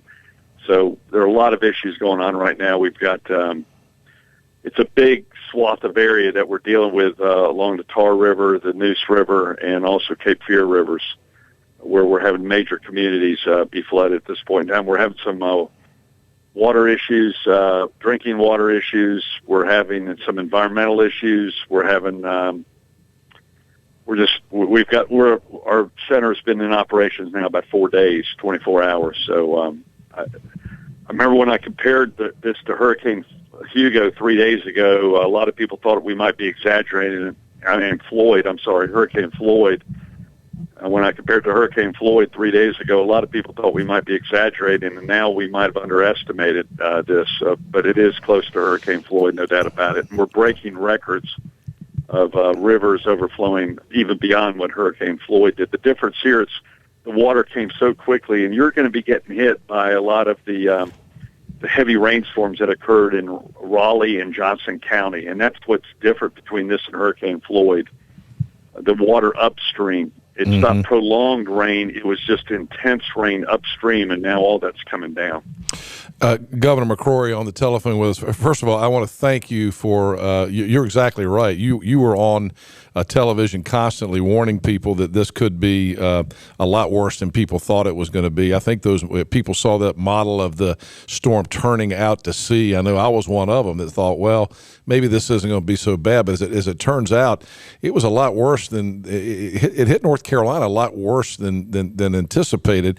And now, of course, we know from '99 what comes next, which is all this flooding and electricity problems. We just had Tony Cannon from Greenville Utilities in the studio with us live, Governor.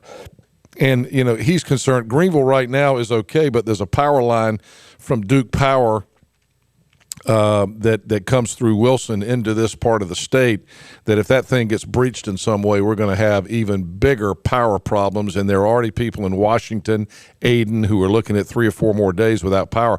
What can you tell us about that? I know that you've got folks. So we've got right now we've got over 500,000 people in the state without power. I mean, and if you think about it, 500,000 people in that's east of Raleigh East. So we have 10 million people in North Carolina.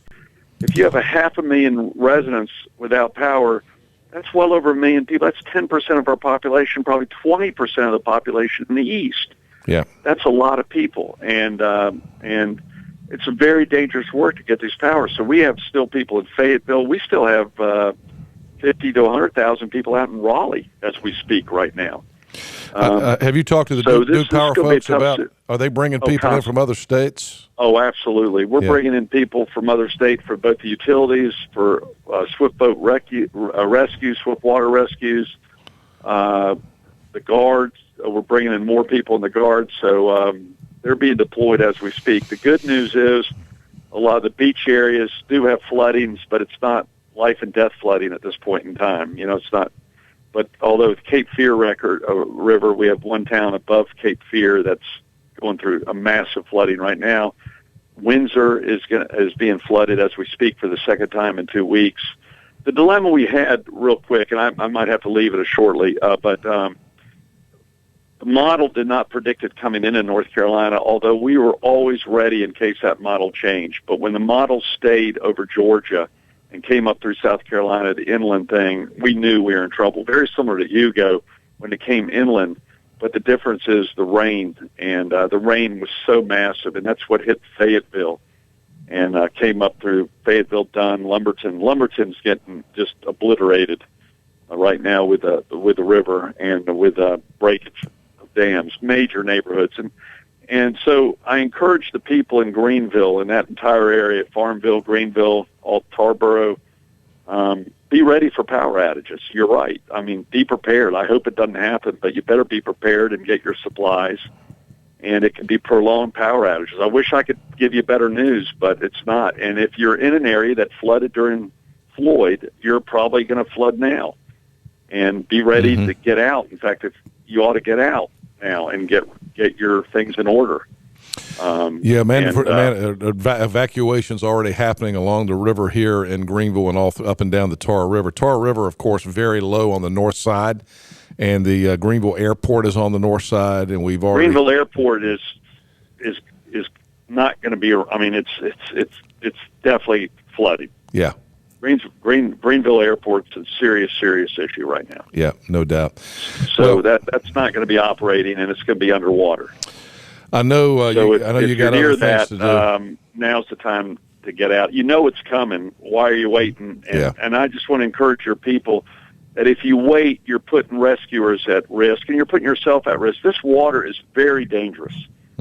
Extremely dangerous. By the way, it's colder now too. It's cold, it's not going to be clean, and it's going to be swift moving.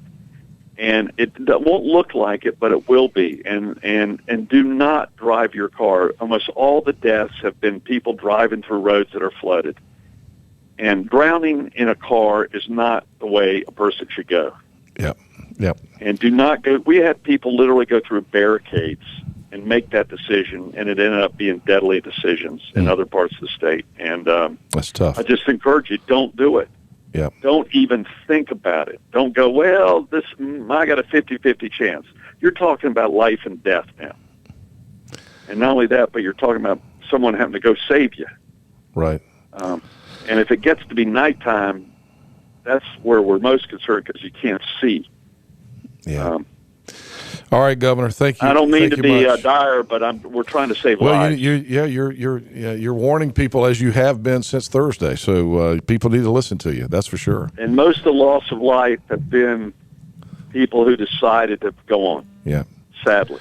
Governor, keep us posted. If we can do anything to get word out on anything, let us know. You know we're here for you, and we appreciate what you do for us. Thank you. We'll probably be heading down there sometime, but we were trying to stay out of the way, and appreciate your local, both your city and county people we're in constant communications with them. So God bless y'all. Good luck. All right, talk to you later.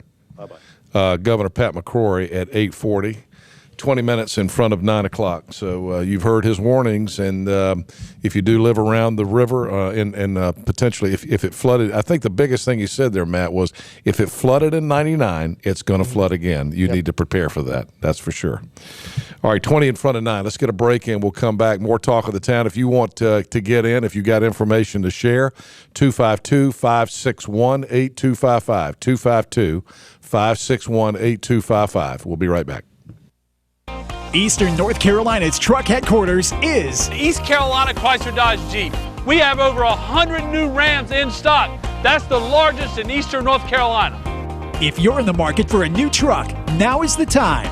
Ram Power Days are going on now through October 31st. Buy now and get 20% off MSRP on select Ram trucks.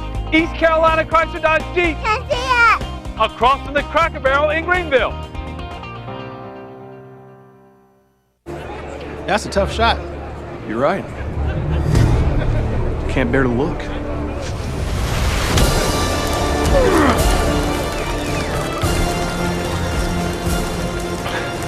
This must be what Luke Kuechly feels like when he takes the field. Man, this is what Kevin must have felt like when he swished that game winner. Look for limited edition Pepsi Panthers cans and packaging in stores now. Pepsi, official soft drink of the Carolina Panthers. Every wireless provider has towers in the city, but US Cellular put towers in places the other guys didn't. So you can video chat at your secret fishing spot or stream way out here. Because US Cellular thinks you deserve a signal that works wherever you are. US Cellular, a stronger signal in the middle of anywhere. Visit Real Wireless, your local US Cellular authorized agent in Ahoskie, Williamston, and Windsor for the best deals in wireless and great service on a network that works in the middle of anywhere. Been thinking about buying a new truck this year? It's the Ram Power Days here at East Carolina Chrysler Dodge Jeep. You got to come see our selection of Ram trucks. We've got over 100 in stock, the absolute best selection in Eastern North Carolina. Buy a new Ram now and get 20% off MSRP. Better hurry. East Carolina Chrysler Dodge Jeep. Can see it. Across from the Cracker Barrel in Greenville. To see the huge inventory online, visit ecauto.com. My prescription refills. My son's shot records. My doctor's appointments. My lab results. My parents' care. My chart. Vidant My Chart. Vidant MyChart is the secure online patient portal that lets you manage your health your way. Visit VidantMyChart.com or call 1-855-MyVidant to learn how you can sign up. Top Dog Academy is Eastern North Carolina's complete dog training facility. Top Dog provides an excellent environment for dogs of all ages with training services and work week daycare. Top Dog is located on Highway 43 South, just 4 miles from Bells Fork, and features a comfortable, healthy environment and a spacious facility for daycare and a brand new, beautiful facility for training. Call 752-8215 or visit TopDogOnline.com. Come on out Highway 43 South to Top Dog Academy, where we know dogs.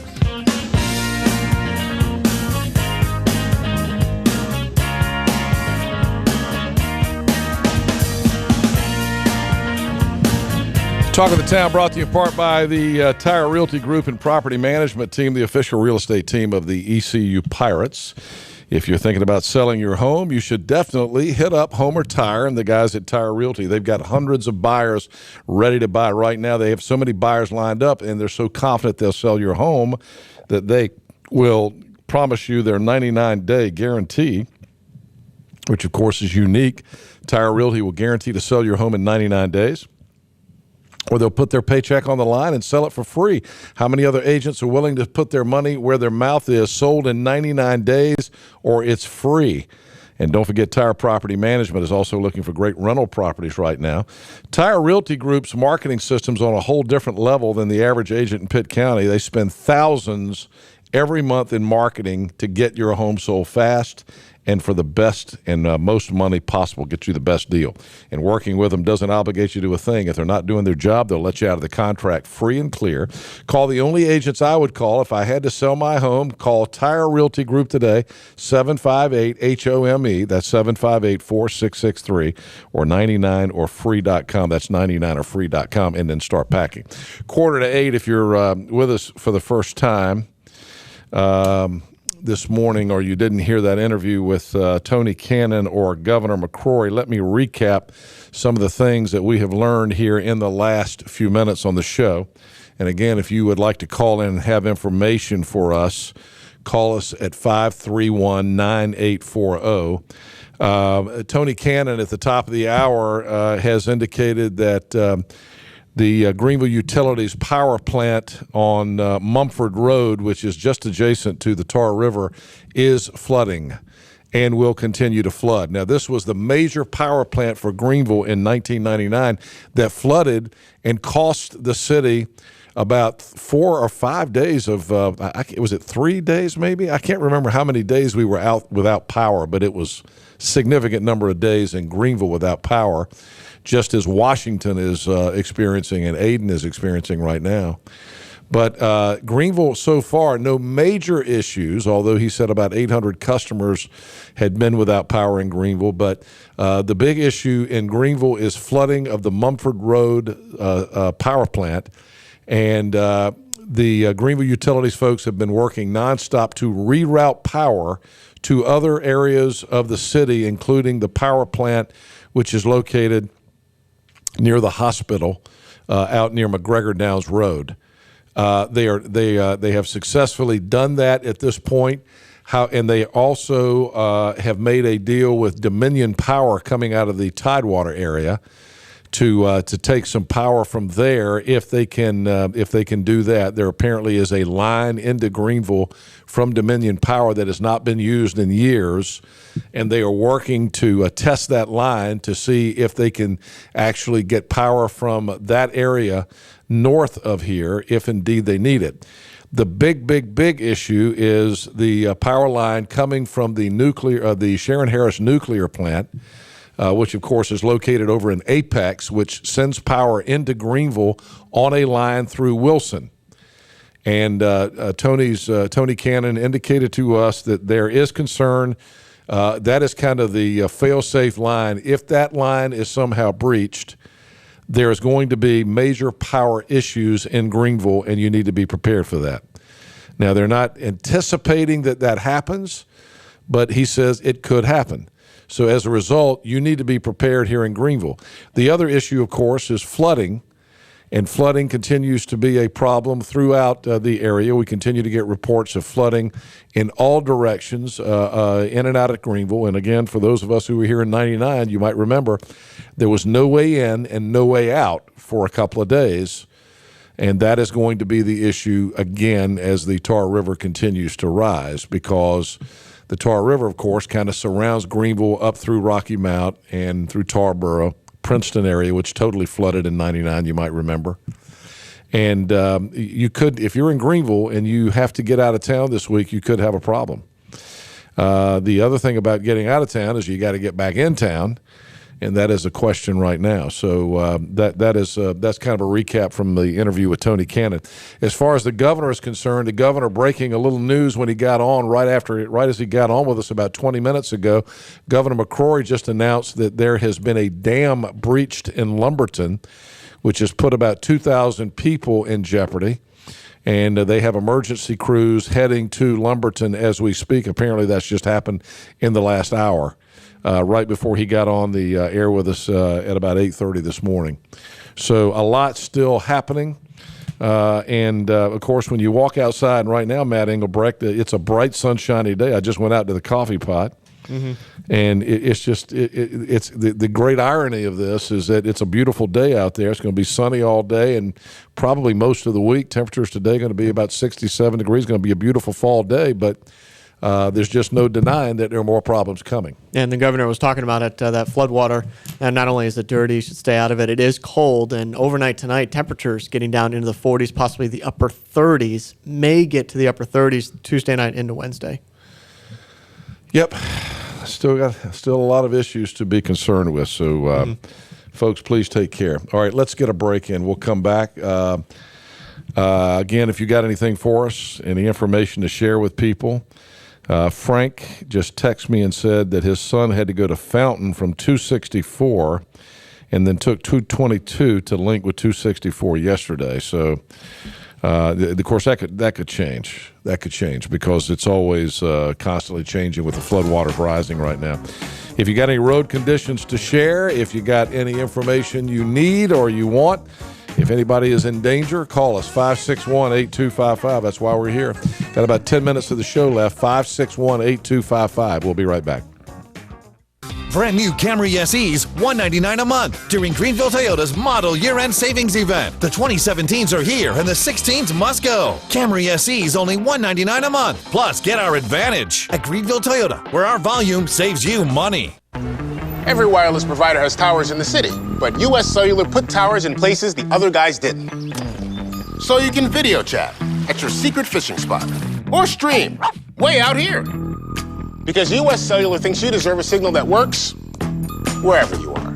US Cellular, a stronger signal in the middle of anywhere. Visit Real Wireless, your local US Cellular authorized agent in Ahoskie, Williamston, and Windsor for the best deals in wireless and great service on a network that works in the middle of anywhere. Pitt County has a strong voice in Raleigh, and it belongs to State Representative Dr. Greg Murphy. As the only medical doctor in the state legislature, Dr. Greg Murphy is using his decades of real-world experience to help find common-sense solutions that protect our hospital, our schools, and our university. That's why so many of your friends and neighbors are saying it's good to have a doctor in the house. Dr. Greg Murphy for NC House.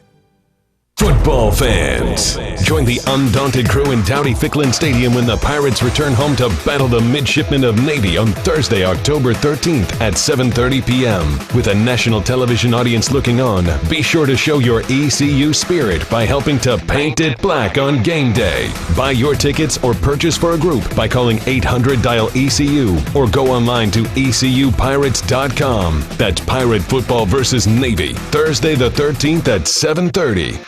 There's a new car dealership in Washington, and you've got to see the all-new Washington Chrysler Dodge Jeep Ram located on Highway 264.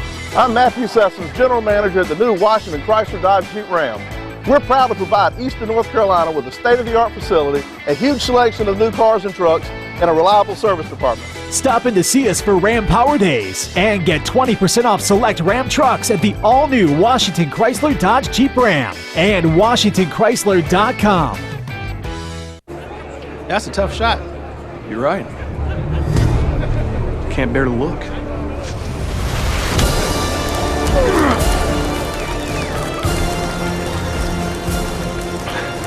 This must be what Luke Kuechly feels like when he takes the field. Man, this is what Kevin must have felt like when he swished that game winner. Look for limited edition Pepsi Panthers cans and packaging in stores now. Pepsi, official soft drink of the Carolina Panthers. $159 a month for new Corollas. It's Greenville Toyota's model year-end savings event. The 2017s are here and the 16s must go. Drive new Corollas only $159 a month. Plus, get our advantage at Greenville Toyota, where our volume saves you money. Got about 3 minutes left in the show, and I got my phones jammed up. Let's see what people have got. Tim, you're up first. Good morning.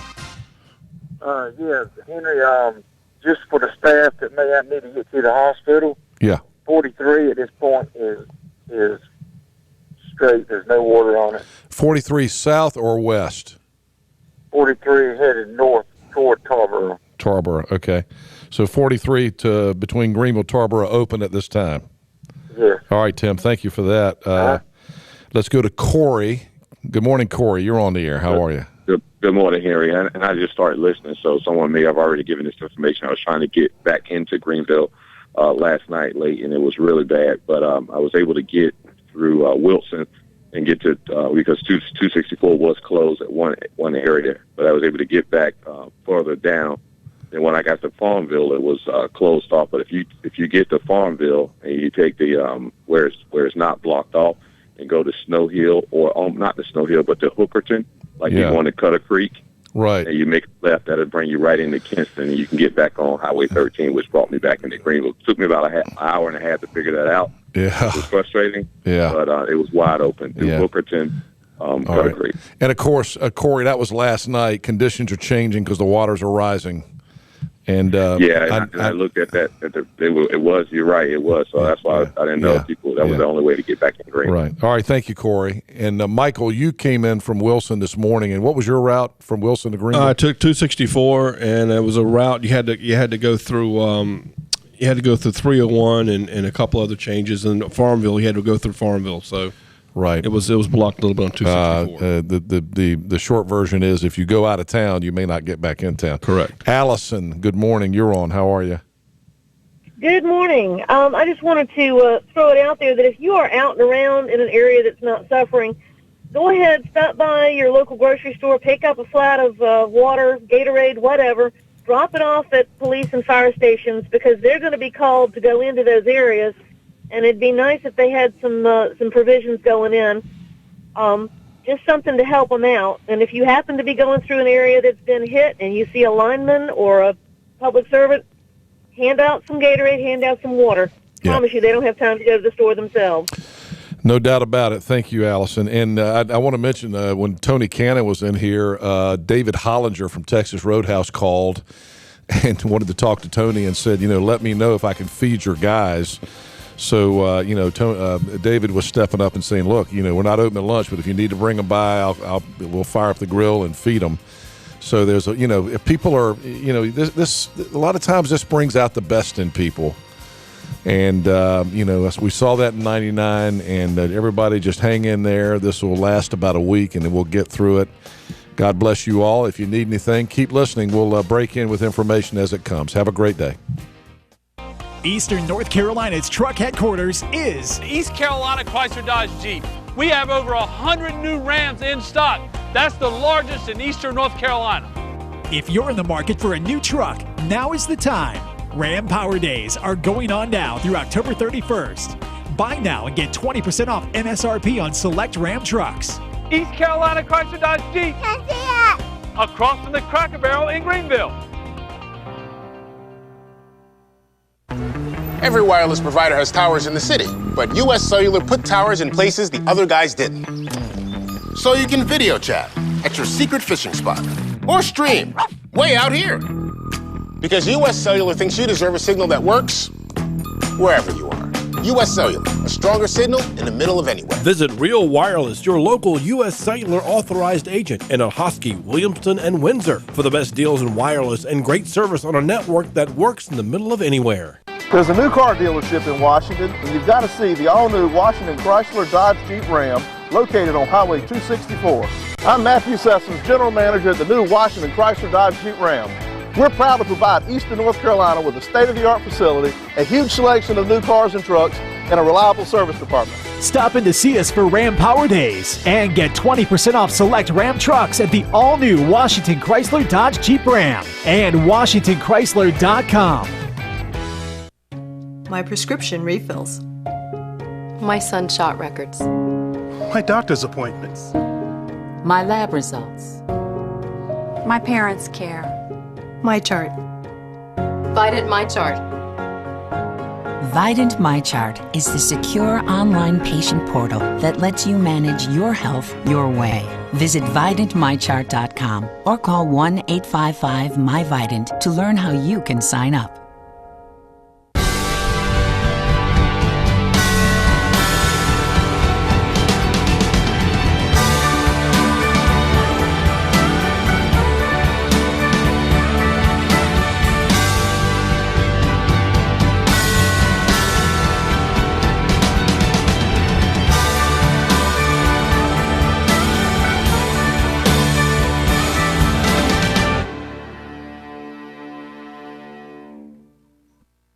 Top Dog Academy is Eastern North Carolina's complete dog training facility. Top Dog provides an excellent environment for dogs of all ages with training services and workweek daycare. Top Dog is located on Highway 43 South, just 4 miles from Bells Fork, and features a comfortable, healthy environment and a spacious facility for daycare and a brand new, beautiful facility for training. Call 752-8215 or visit topdogonline.com. Come on out Highway 43 South to Top Dog Academy, where we know dogs.